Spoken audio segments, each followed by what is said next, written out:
You've chosen the right video to watch if you're going to be installing laminate flooring in your house. I'm going to run through from start to finish on how to get your laminate floor installed. It's an easy product to work with. You need minimal tools and you'll be able to do this at home, ending up with a really good looking floor. What we're going to do first is clean the concrete floor.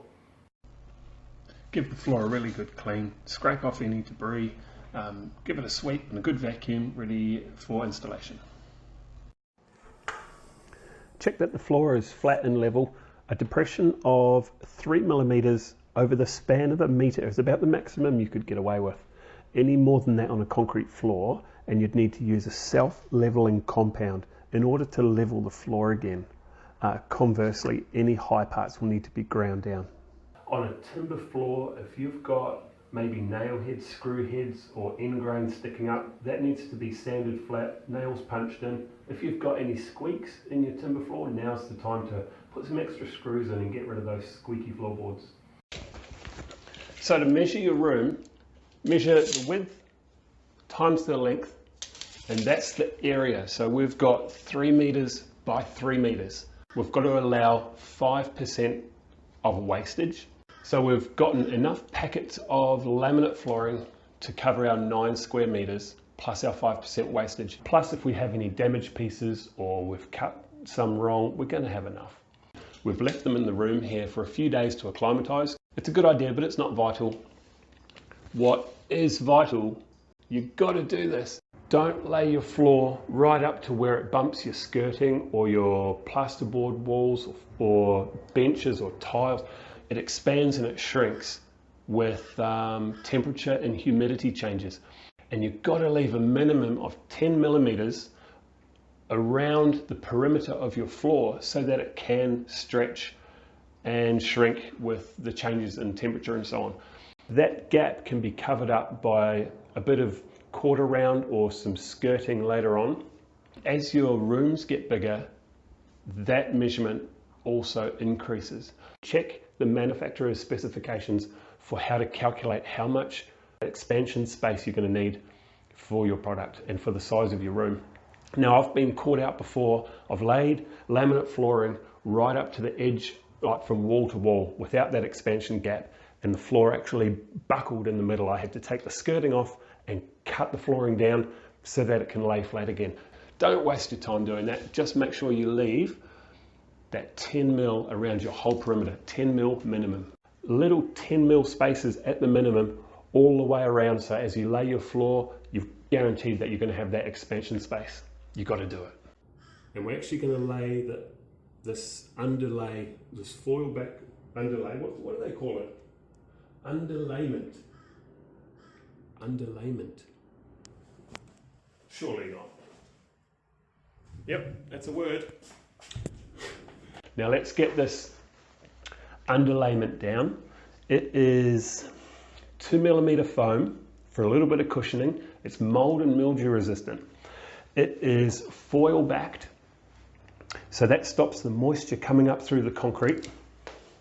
This one has an adhesive strip on one side that's going to go against the wall, and then it's got like a little, can you see that there? It's got a little bit of extra foil there, and that is for the next row of foam to go over top of. Anyway, you'll see what I mean when we start laying. So figure out which way your laminate flooring is going to be laid, and we're going to put the underlayment down in the same direction, so they're parallel. The reason for that is when you're working on it and laying your floor here, your boots and your knee pads can tear the underlayment. Now if you're going perpendicular, you're going to have the whole floor laid out with this foil back foam. It's not very strong. You're going to end up ripping it and damaging it and moving it around. This way you just put one sheet of foil back underlayment down and start laying your floorboards on that. Then you can move back and do the same thing again.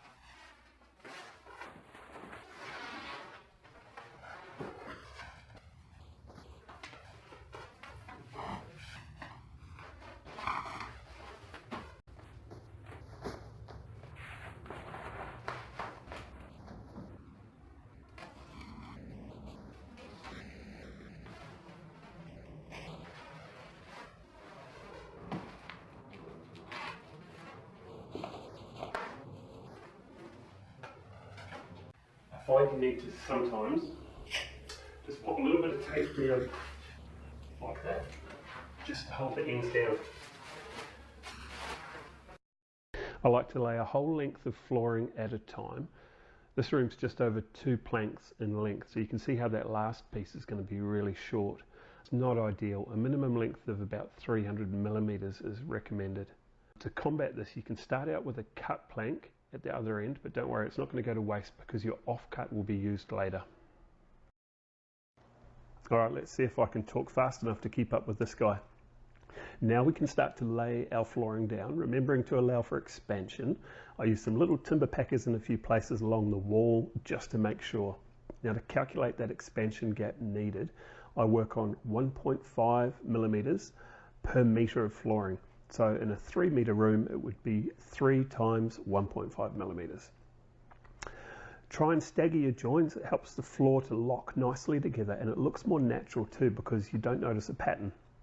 And when you're getting close to that edge of your underlay, lay out the next roll, foil side down, because it's a moisture barrier. Use the double-sided tape attached to it, stick it down to the overlapping part of the first underlay, and continue to lay down planks. So we need to cut a piece for here. This is how the planks are sitting. So what we do is turn it around 180 degrees.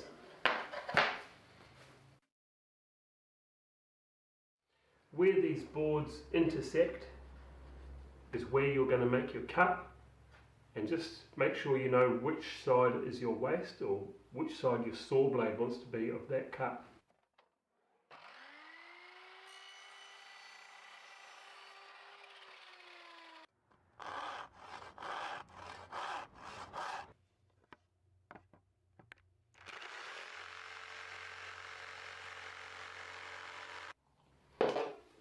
Okay, an easy way to join these lengths of flooring together.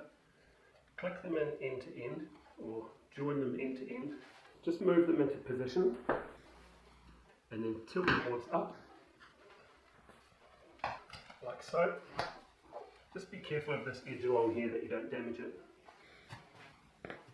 To engage the form lock, tilt the end of one plank up, slide the 2 planks together. At this point you can adjust the boards so they line up along the edges perfectly. Once you're happy that it's in place, lower the plank down and that is locked in place. I found it easiest to join all lengths end to end, then join this new row to the previously laid planks. To join a new row of planks, slide it into position, slightly lift them, press them together, and then lower it down. Sometimes you may come across a bit of a damaged piece. Just make sure that when you join your pieces together, you don't have any little bits left in there. Any damaged pieces, you may be able to just pick off with your nail or run a chisel along there just to remove that waste. Floor looks good.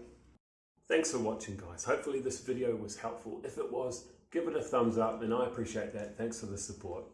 If there's anything I've missed or anything you want me to elaborate on, any questions you've got, just pop them in the comments down below and I'll be sure to answer them. Hit that subscribe button and join me as I do other projects around the home, like these ones. Alright, I'll see you next time. Bye.